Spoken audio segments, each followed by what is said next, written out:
363 étudié mène à l'amélioration. Lumian se souvient encore très bien de la nuit où il a joué à King SP. Des cauchemars le hantaient à plusieurs reprises, et à chaque fois, il se retrouvait dans un ancien château beige, sa surface tachée de traces de sang séculaire, son intérieur une horrible toile de folie. N'oubliez pas de laisser Poufé choisir en premier dans des situations comme le jeu King SP, et tout ira bien. Mais je ne suis plus la même personne qu'avant. Puis-je vraiment compter sur le fait d'être le dernier à choisir pour éviter le problème lorsque l'aura de l'empereur de sang corrompt ma main droite? Lumian réfléchit silencieusement pendant un moment avant de répondre. Oui, commandant. Il a ensuite demandé, où est le château de Red Swan? Il avait l'intention d'explorer la zone lorsque l'occasion se présenterait. Il lui fallait au minimum localiser la cathédrale la plus proche. Quartier Eraste, près du palais d'été de l'empereur Roselle et de la forêt de West Logne, répondit succinctement Gardner Martin. Le quartier Eraste a été désigné sous le numéro 17. À l'époque de Roselle, il servait de retraite suburbaine aux nobles et à la royauté, mais il est désormais enfermé dans les murs de la ville, devenant ainsi l'un des plus grands quartiers de Trèves. Connu sous le nom de quartier des casernes en raison de ses multiples campements militaires, il était situé au nord-ouest et possédait un parc national, la forêt de West Logne, un centre de conférences et de nombreux arsenaux.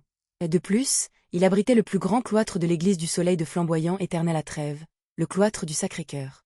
Lumian se souvint d'une carte de Trèves qu'il avait vue et acquiesça en signe de reconnaissance. C'est près du quartier de la Place.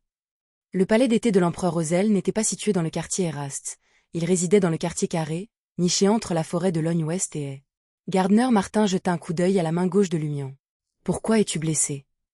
Lumian a souri franchement et a déclaré. « J'ai récemment fouillé dans les catacombes avec un ami que j'ai rencontré lors d'un rassemblement mystique et j'ai été blessé. » Il ne pouvait s'empêcher de penser que l'ordre de la Croix de Fer et de Sang s'intéressait au monde souterrain, peut-être avec des espions rôdant autour des tombes.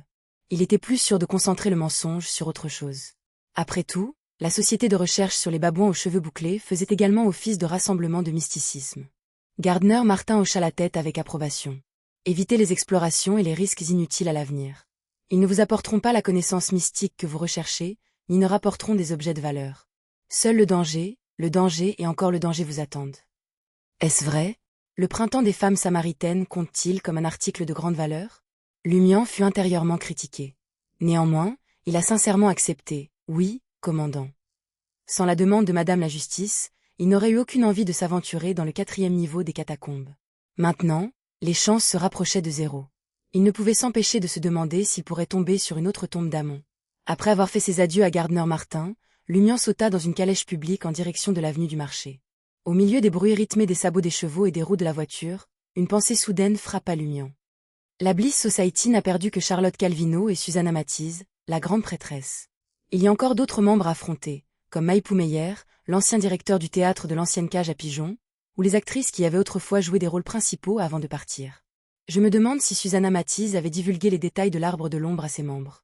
Si c'était le cas, il saurait probablement que la véritable cible de la grande prêtresse était soit moi, Ciel Dubois, soit plutôt Lumian Lee.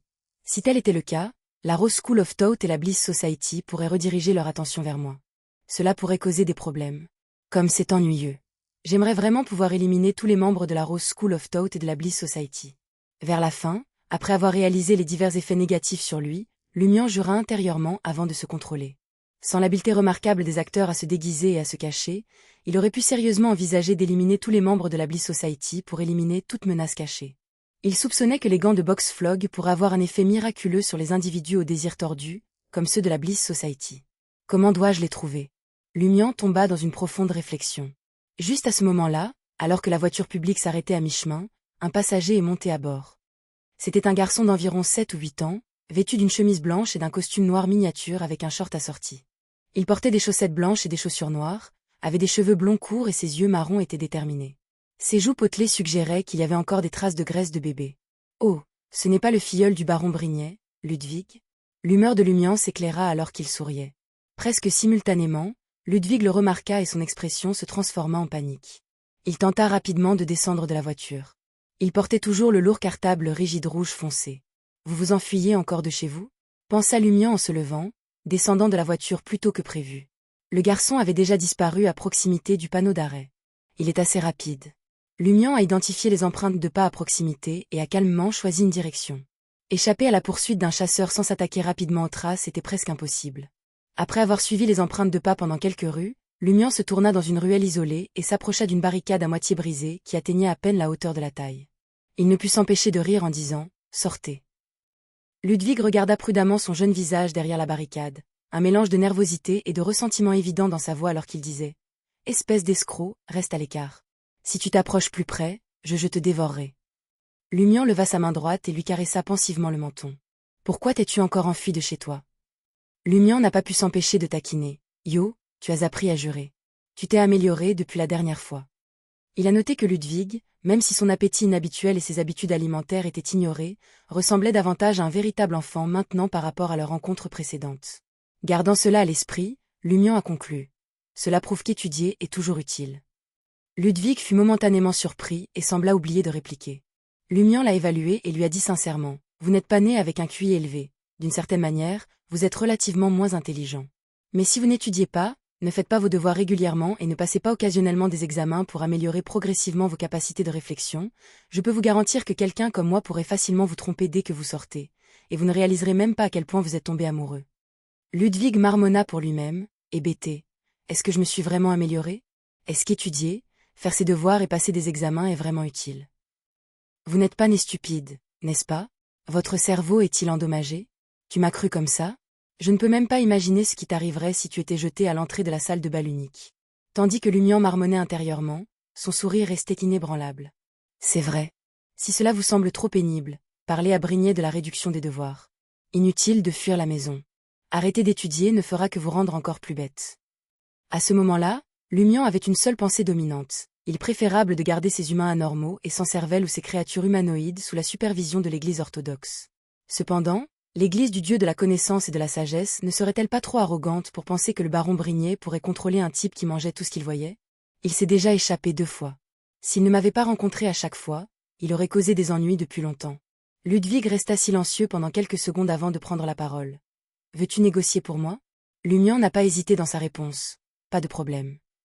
La négociation était quelque chose dans lequel il avait beaucoup d'expérience, surtout lorsqu'il s'agissait de sa sœur. Alors je te ferai à nouveau confiance. Ludwig hésita un moment avant de se décider.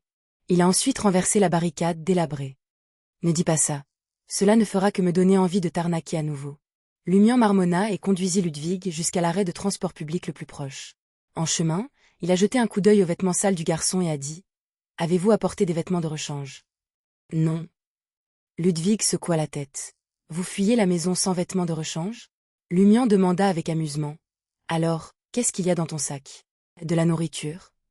Encore une fois, Ludwig secoua la tête, affichant une attitude plutôt obéissante. « Ce n'est pas de la nourriture ou des vêtements. » Lumian jeta un regard perplexe au cartable rigide rouge foncé. « Il ne peut pas être rempli de livres et de papier, n'est-ce pas? » Non non plus. Ludwig ferma soudainement la bouche. Qu'est-ce que ça pourrait être? Lumian plissa les yeux. À ce moment-là, Ludwig demanda innocemment. Y a-t-il quelque chose à manger? Non, nous mangerons en revenant avenue du Marché, répondit Lumian sans pitié. Quelle blague! Avec ton appétit, pourquoi utiliserais-je mon propre argent pour te soigner? Déçu, Ludwig poussa un soupir et commença à sucer son doigt, comme s'il voulait le mordre. Heureusement, leur destination, l'avenue du Marché, n'était pas très loin. Après un nouvel arrêt, ils arrivèrent, et Lumian aperçut le baron Brignet qui attendait à l'entrée de la société d'usure. Le monsieur se détendit visiblement en voyant Ludwig. « Cela ne peut pas continuer, » intervint Lumian avant que l'autre partie ne puisse parler. « Pensez-vous que je vais continuer à le croiser à chaque fois? Réduisez ses devoirs de moitié. » Le baron Brignet a pesé un instant les options. « D'accord. » Ludwig intervint d'un ton feutré, et ajoute un autre dessert. Alors que la relation entre parrain et filleul semblait revenue à la normale, Lumian leur fit ses adieux et ne put s'empêcher de se demander pourquoi l'Église du Dieu de la connaissance et de la sagesse a-t-elle envoyé un enfant aussi anormal à Trèves. Dans le quartier des collines, à Deep Valley Town, devant une vieille maison blanc grisâtre de seulement 2 étages, Valentine et Imré, désormais en possession de la clé en laiton obtenue de Célia Bello, se tenaient derrière le diacre d'Angoulême avec des expressions sérieuses.